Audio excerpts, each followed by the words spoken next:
పెళ్ళైనా పండగైనా వేడుక ఏదైనా పట్టు చీరల ప్రత్యేక వేదిక వారాహి సిల్క్స్. నమస్తే, వెల్కమ్ టు సుమన్ టీవీ. నేను పద్మిని. ప్రస్తుతంతో పాటు ప్రముఖ ఆధ్యాత్మికవేత్త, ఆస్ట్రోన్యూమరాలజిస్ట్, ఎనర్జీ వాస్తు స్పెషలిస్ట్, శ్రీ విద్యోపాసకులు శ్రీమతి జయప్రద గారు మనతో పాటు ఉన్నారు. మాట్లాడదాం. నమస్కారం అండి. నమస్తే అమ్మా, శ్రీమాత్రే నమః. మరి తులారాశి వారికి ఎలా ఉండిపోతుందండి జూలై మాసం? తులారాశి వాళ్ళకి ఈ మాసంలో మంచి ఫలితాలే కనిపిస్తాయి. ఎందుకంటే అత్యంత మంచి ఫలితాలు ఉన్న వాళ్ళు తులారాశి వాళ్ళు కూడా ఉన్నారు హ్యాపీగా. ఎందుకంటే వీళ్ళకి అన్ని స్థానాల్లో ఒక విధంగా చెప్పాలంటే గ్రహాలన్నీ అనుకూలంగా ఉన్నాయి. సో అన్ని విధాల యోగ్యంగా వీళ్ళకి అన్ని పనులు విజయవంతంగా అయ్యే అవకాశాలు కనిపిస్తున్నాయి. ముఖ్యంగా విద్యార్థులు కానీ, వ్యాపారస్తులు కానీ, ఉద్యోగస్తులు కానీ ఎటువంటి ఆటంకాలు లేకుండా పని ఫాస్ట్గా అయ్యే అవకాశం ఉంది. అష్టమ స్థానంలో కుజుడు ఒక ఇంపాక్ట్ వీళ్ళకి బాగా పనిచేస్తుంది. దీనివల్ల ఏంటంటే సాధించాలని కోరిక ఎప్పటి నుంచో ఉన్నప్పటికీ సాధించలేకపోతున్నాం అనే బాధ ఏదైతే ఉందో ఆ బాధ నుంచి బయటపడతారు. సాధించడానికి ఒక మార్గము, దానికి కావలసిన ఏవైతే ఉన్నాయో అవన్నీ అందుబాటులో వచ్చే అవకాశం వీళ్ళకి కనిపిస్తున్నాయి అష్టమ స్థానంలో కుజుడు యొక్క ఇంపాక్ట్ వల్ల. తర్వాత వీళ్ళకి అన్ని విధాల యోగ్యంగా కనిపించే యోగం ఏంటంటే శని భగవాన్ 6వ స్థానంలో వీళ్ళకి యోగమే ఇస్తాడు. అందులో కుజుడు ప్లస్ శని భగవాన్కి ఉన్న రెండు ఏంటంటే ఆస్తులు, పోయిన ఆస్తులు ఏమైనా ఉంటే అవి తిరిగి వచ్చే అవకాశం ఉంటుంది. ఏదైనా డబ్బు పోయింది, ఆ డబ్బు దొరకట్లేదు, లేదా ఎవరైనా అప్పు ఇచ్చాం వాళ్ళు తిరిగి డబ్బు ఇవ్వట్లేదు అనే వాళ్ళకి ఈ నెల వాళ్ళకి ఆ డబ్బు తిరిగి వచ్చే అవకాశం ఉంది. అయితే ఇవన్నీ కూడా కొంచెం ఈ మాస ఫలితాల్లో వీళ్ళకి అన్ని అనుకూలంగా ఉన్నప్పటికీ జాతకాల్లో యోగం బాగుంటే ఇవి 100% ఈ మాసం వీళ్ళకి ఒక గోల్డెన్ మాసం అని చెప్పచ్చు, బంగారం లాంటి మాసం అని చెప్పచ్చు. చక్కగా వస్తాయి. సినిమా యాక్టర్స్ కానీ, డైరెక్టర్స్ కానీ ఎవరైనా ఉంటే వాళ్ళకు కూడా కొంచెం ఉన్నతమైన వాళ్ళ పనిలో ఫాస్ట్గా ముందుకెళ్ళే అవకాశం, ఇంకా బ్రహ్మాండంగా ముందుకెళ్ళే అవకాశం కనిపిస్తుంది. ఇది గొప్ప విషయం వీళ్ళకి.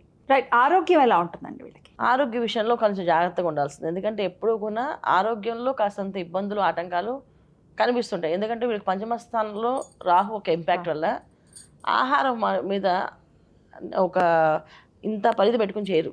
వాళ్ళు నచ్చింది తినేస్తుంటారు.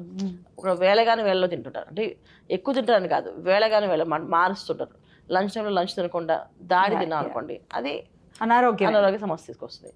నిద్రపోవాల్సిన టైంలో నిద్రపోకుండా తర్వాత నిద్రపోయాం అనుకోండి, ఆరోగ్య సమస్య తీసుకొస్తుంది. ఇలాంటి అనారోగ్య సమస్యలు తులారాశి వాళ్ళకి.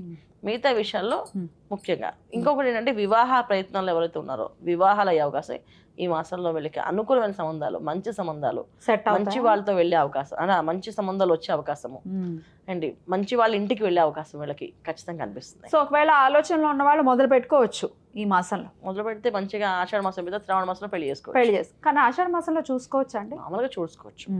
అంటే తాంబూలాలు అలాంటివి మామూలుగా చూడడానికి, మాట్లాడుకోవడానికి. ఇవాళ రోజున అసలు పెళ్లి చూపులు అంటే ఇలా జరగట్లే కదా. ముందు అమ్మాయి అబ్బాయి కాకూడదు కదా, పెద్దవాళ్ళు ఫస్ట్ మాట్లాడుకొని వీళ్ళు ఓకే అన్నాక అప్పుడు వాళ్ళు మాట్లాడుకుంటున్నారు.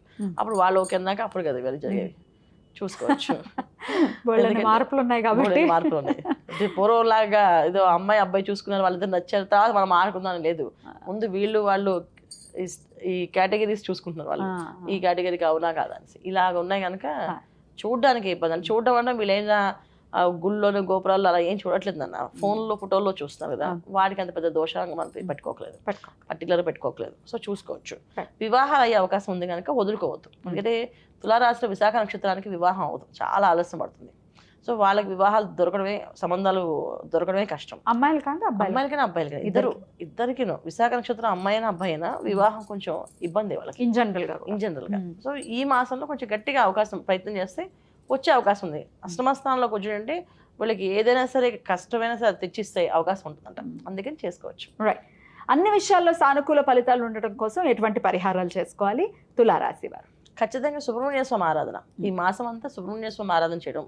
వివాహం కావాలనుకున్న వాళ్ళు ప్రతిరోజు సుబ్రహ్మణ్య స్వామి గుడికి వెళ్ళడం, కాస్త పాలు, అక్కడ జంట నాగులు ఉంటాయి కదా మన చెట్ల దగ్గర, అక్కడికి వెళ్ళి ప్రదక్షిణ చేసి 11 ప్రదక్షిణాలు చేసి కొంచెం పాలు పోసి దండం పెట్టుకుని రావడము. మంగళవారాలు కందిపప్పుతో వంటకం తింటూ ఉంటే ఈ మాసం అంతా కాస్త అనుకూలమైన పనులు జరిగే అవకాశం ఖచ్చితంగా ఉన్నాయి. చాలా చక్కగా వివరించారండి, కృతజ్ఞతలు. ఇక నెక్స్ట్ వీడియోలో వృశ్చిక రాశి గురించి తెలుసుకుందాం. నమస్కారం అండి. నమస్తే అమ్మా.